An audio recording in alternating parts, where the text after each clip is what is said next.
Welcome. This is the specialized 4-hour memory care training for direct care team members in assisted living memory care. It complements, it does not repeat, the 3-hour direct care course, going deeper into the disease itself, its stages, communication, and medical awareness. It meets the Florida 4-hour specialized ADRD requirement. Let's start with the word itself. Dementia is not a single disease, it's an umbrella term.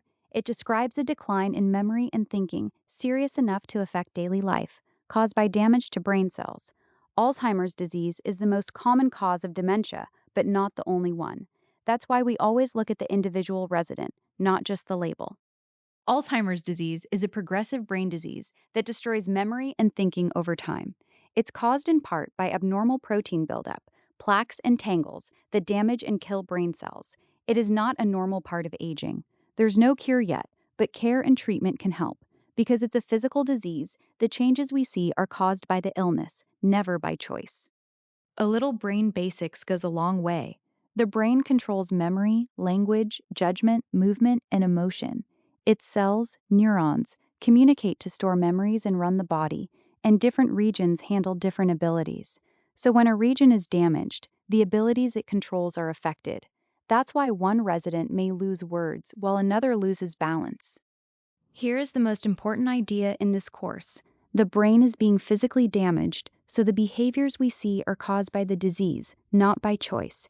Damage often begins in the memory centers and spreads. As cells die, the brain shrinks and abilities are lost. Recent memory usually fades before distant memory, and eventually even walking and swallowing are affected. Remembering this makes patients come more easily. Everyone forgets a name now and then. The question is how, and how much. With normal aging, you might forget a name but recall it later, or need help with new technology.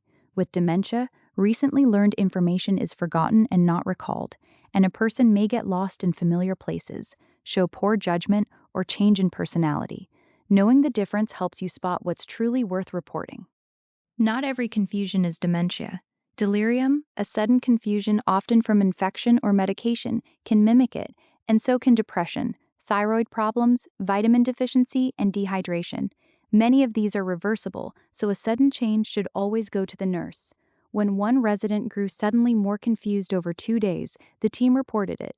A urinary tract infection was found and treated, and her confusion cleared. It was delirium, not worsening dementia. We can't prevent Alzheimer's, but knowing its risk factors helps us understand residents and answer families honestly. Age is the greatest risk factor. Family history and genetics play a role, and so do heart health, diabetes, and head injury. But most cases have no single known cause, which means no one is to blame, not the resident and not the family. ADRD is a progressive disease. It worsens over time, though the pace varies from person to person.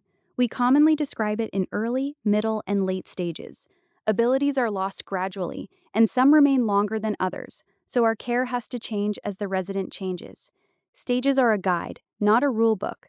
Everyone moves through the disease in their own way.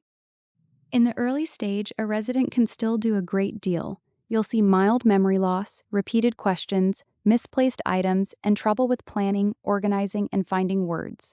Some residents withdraw or try to cover up their struggles. Care here is about cues, reminders, and supporting the independence they still have, because helping too much, too soon, takes away abilities they could keep.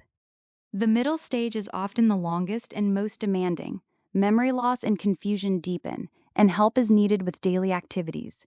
You'll see behaviors like agitation, wandering, suspicion, and sundowning, and the resident may not recognize family. Sleep changes too.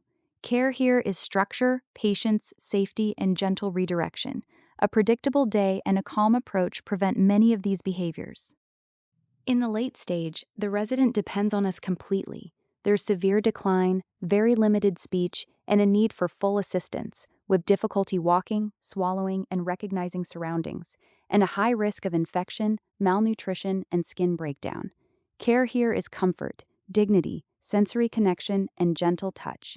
Even when words are gone, a warm hand and a familiar song still reach the person. What works beautifully one month may not work the next. Each stage brings new needs and new behaviors, so we reassess and adapt continually, and we document and communicate changes to the team.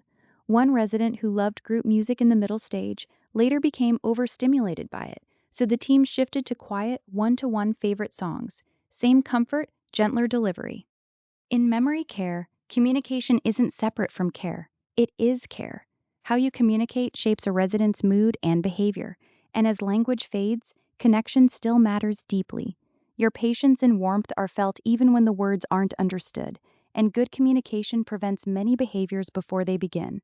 A calm, warm approach is one of the most powerful tools we have, and it costs nothing.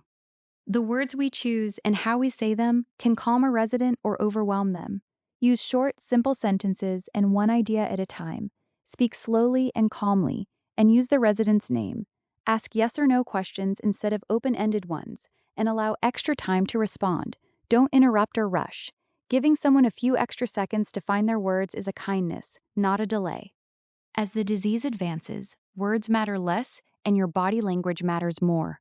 Approach from the front at eye level and smile. Use a gentle tone, gentle touch, and open body language. And watch the resident's own body language for unmet needs. Your nonverbal signals matter more and more as the disease advances. A resident may not remember what you said, but they remember how you made them feel. Validation therapy, developed by Naomi Feil, focuses on empathizing with the emotion a resident is expressing rather than insisting on the facts. We meet the resident in their reality instead of correcting them, and we acknowledge the feeling behind their words. We don't argue or force reorientation because that causes distress. Validation builds trust and reduces agitation. Validation is easiest to see in a real moment.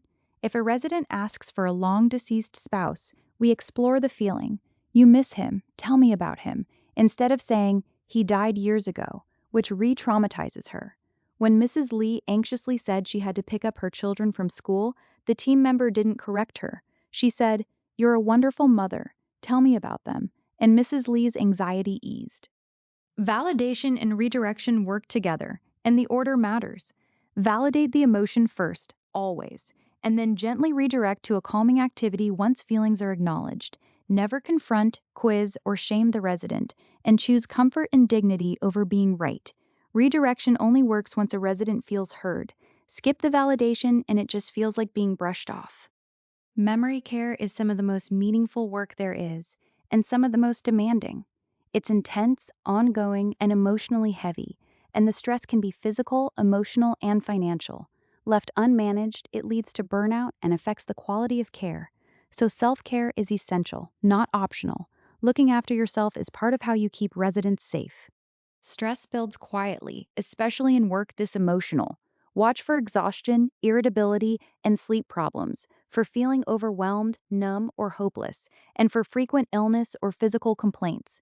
Notice these in yourself and in your coworkers. Sometimes you'll see a teammate's warning signs before they do, and a simple check-in is part of the job. You're not meant to carry memory care alone. Take your breaks, ask for help, and lean on your team. Set realistic expectations. No one can do it all alone. And use employee assistance programs and support resources. The Caregiver Bill of Rights says it plainly. You have the right to care for yourself without guilt. Asking for help is a strength. Team members are the eyes and ears of the care team. With medications, your role is to observe and report. The nurse manages the medications. Know that residents' medications can cause side effects, and report any change in behavior, alertness, or condition promptly. Never adjust or withhold a medication on your own. You don't need the pharmacology. You need to notice change and speak up. The goal here is awareness, not prescribing. You should recognize the names you see on the care plan. The common ones are cholinesterase inhibitors, donepezil, rivastigmine, and galantamine, and memantine, used in the moderate to severe stages. Newer infused anti-amyloid treatments exist in some cases. These may slow symptoms, but they do not cure the disease. Every medication can cause side effects, and a resident often can't tell us they feel unwell. Cholinesterase inhibitors can cause nausea, diarrhea, loss of appetite, and a slow heart rate. Memantine can cause dizziness, headache, and confusion, and any medication can cause new drowsiness, agitation, or falls. Report these to the nurse. Don't assume a new symptom is just the dementia. A clear, timely report can prevent a fall, catch an infection, or fix a medication problem. Sudden changes can signal a medication issue or an illness, so report new confusion, sleepiness, agitation, or refusal to eat. Describe what you saw, when, and how it differs from usual. When a resident who normally walks the halls became very drowsy and unsteady after a medication change, the team member reported it immediately, and a fall was prevented.